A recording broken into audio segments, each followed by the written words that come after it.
शिवसेना उद्धव बाळासाहेब ठाकरे पक्षाचे नेते अनिल परब यांनी आज मुख्यमंत्री देवेंद्र फडणवीस यांची भेट घेतलेली आहे आणि योगेश कदम यांच्या विरोधात काही पुरावे दिले असं त्यांनी ट्विट सुद्धा केलेलं आहे आणि कारवाईची मागणी केली. आपल्यासोबत योगेश कदम आहेत. आपण थेट त्यांच्याशी बातचीत करणार आहोत. सर, तुमचं स्वागत आहे TV9 मध्ये.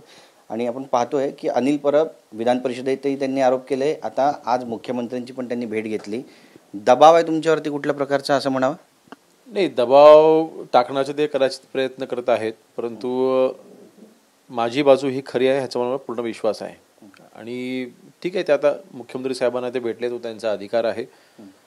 राज्यपाल महोदयांना ते भेटले, कदाचित उद्या ते राष्ट्रपती महोदयांना देखील भेटायला जातील. त्यांना काय करायचं ते करू द्यात. माझ्याकडे जी जबाबदारी आहे राज्यमंत्री म्हणून, ती कामाची जबाबदारी मी पार पाडत राहणार. त्यांना काय टीका करायची ते करू द्यात, त्याकडे माझं अजिबात लक्ष असणार नाही. आणि शेवटी चौकशी होणार आणि मुख्यमंत्री महोदय जो काही निर्णय घेतील, चौकशीमध्ये जे काही निष्पन्न होईल त्याच्यामध्ये सगळं स्पष्ट होणारच आहे. तेव्हा मला वाटतं त्यांच्या मुख्यमंत्री साहेबांना भेटल्याच्यामुळे माझ्यावर कुठला दबाव असा आहे असं काही विषय नाही आहे. त्यामुळे माझं काम हे नक्की माझं चालू राहील. नक्कीच. उपमुख्यमंत्री एकनाथ शिंदे यांनी खेडच्या सभेमध्ये सुद्धा जाहीरपणे सांगितलं की मी खंबीरपणे पाठीशी उभा आहे, चिंता करण्याची काही गरज नाही आहे. त्यामुळे आता आत्मविश्वास वाढला असं म्हणावं तुमचा? आणि अर्थातच ज्यावेळेला आपले नेते ज्यांना आम्ही शिवसेना पक्ष चे मुख्य नेते म्हणून आम्ही स्वीकारलेलं आहे, शिवसेनेचे आज ते सगळी धुरा महाराष्ट्रामध्ये सांभाळत असताना त्यांच्या नेतृत्वाखाली आम्ही आज काम करतो. जेव्हा आपल्याला पाठिंबा देतो किंवा आपल्या पाठीशी खंबीरपणे उभा असतो, नक्कीच आत्मविश्वास वाढतो. आणि त्यांना देखील वस्तुस्थिती आम्ही सांगितली तेव्हा त्यांच्याही लक्षात आलं की हे सगळे आरोप हे बिनबुडाचे आहेत. कारण नसताना मला फक्त त्याच्यामध्ये जोडलं जातं आहे आणि फक्त बदनाम करण्यासाठी सगळ्या गोष्टी चालू आहेत. आणि हीच वस्तुस्थिती माननीय मुख्यमंत्री महोदयांना देखील मी सांगणार आहे आणि त्यांना देखील ती कागदपत्र सगळी मी देखील दाखवणार आहे की कशा पद्धतीने सगळे खोटे आरोप केले जात आहेत, कशा पद्धतीने माझा दुरान्वयी कुठे संबंध नाही आहे, फक्त बदनाम करण्याकरता हे सगळे प्रयत्न चालू आहेत. अनिल परब यांच्या आरोपामध्ये कुठेही तथ्य नाही असं म्हणताय तुम्ही? नाहीच आहे ना. मला वाटतं त्यांनी विधिमंडळामध्ये देखील जे काही आरोप केले त्याला कुठलाही संबंध नाही ना. मग मला वाटतं ठीक आहे, बघा शेवटी ते आज विरोधक आहेत, विरोधकांचं काम करत असतात. त्यांना उठसूट राजीनामा देखील ते मागत आहेत. ते त्यांचं काम करतात, मी माझं काम करतोय. नक्कीच. खडसेंचा प्रश्न आहे. खडसेंच्या जावई रेव पार्टीमध्ये सापडले होते, त्यांची टेस्ट पण झालेली आहे आणि जे तपासात पुरावे सापडले त्यामध्ये त्यांनी मद्यप्राशन केलं होतं ससूनच्या अहवालामध्ये असं समोर आलेलं आहे. आता खडसे म्हणत आहेत की जेव्हा मी पत्रकार परिषद घेत होतो त्यावेळी बाहेर पोलीस होते आणि हे पोलीस खबरी काढण्याचं काम करत होते आणि माझी माहिती घेतली जात होती, माझ्यावर वॉच ठेवला जातोय. त्यांना जी काही शंका त्यांना असेल त्यांनी त्याची रीतसर तक्रार करावी, त्याच्यावरती कारवाई करू ना आम्ही. एकंदरीत जी काही कारवाई तिथे त्या दिवशी झाली ती कायदेशीर होईल. त्या कारवाईमध्ये कुठेही राजकारण होणार नाही ह्याच्या मी खात्री बाळगू.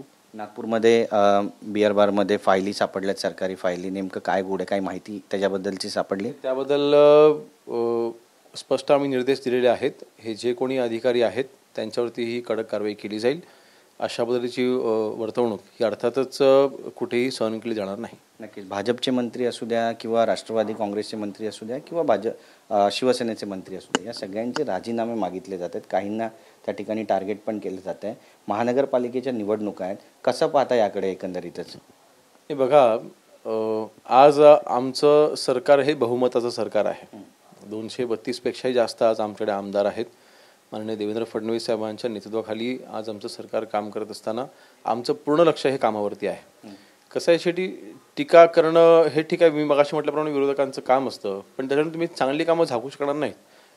एकच उदाहरण देतो. आज ग्रामविकासचा राज्यमंत्री म्हणून आज आमचे मंत्री महोदय जयकुमारजी गोरे आहेत, त्यांच्यावर देखील काही पद्धतीचे आरोप झाले. परंतु ग्रामविकास विभागाच्या मार्फत आज 30 लाख घरं ही महाराष्ट्रामध्ये आम्ही बांधतोय. घरकुलं ही केंद्र सरकारने आपल्याला मंजूर करून दिली. देशामधील सर्वात जास्त घरं ही आपल्या महाराष्ट्राला यावर्षी मिळालेली आहेत. ह्या पण बातम्या झाल्या पाहिजेत ना.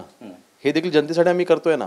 त्याच्यामध्ये मोफत वाळू, त्याच्यामध्ये 50,000ची ही वाळू त्यांना मिळाली पाहिजे घरकुलासाठी. सौर ऊर्जेचा प्रकल्प प्रत्येक घरावरती असावा जेणेकरून वीज तिथे त्यांना तो खर्च येणार नाही. असे अनेक चांगले निर्णय हे आमच्या सरकारने घेतलेले आहेत. त्यामुळे आम्ही आमचं काम करत राहतोय.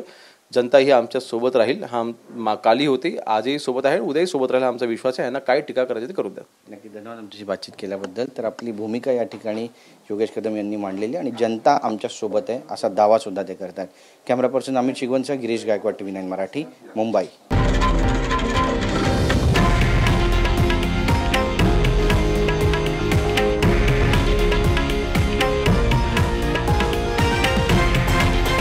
हे आहे देशातील नंबर 1 न्यूज नेटवर्क आणि आपण पाहत आहात TV9 मराठी, एकमेव.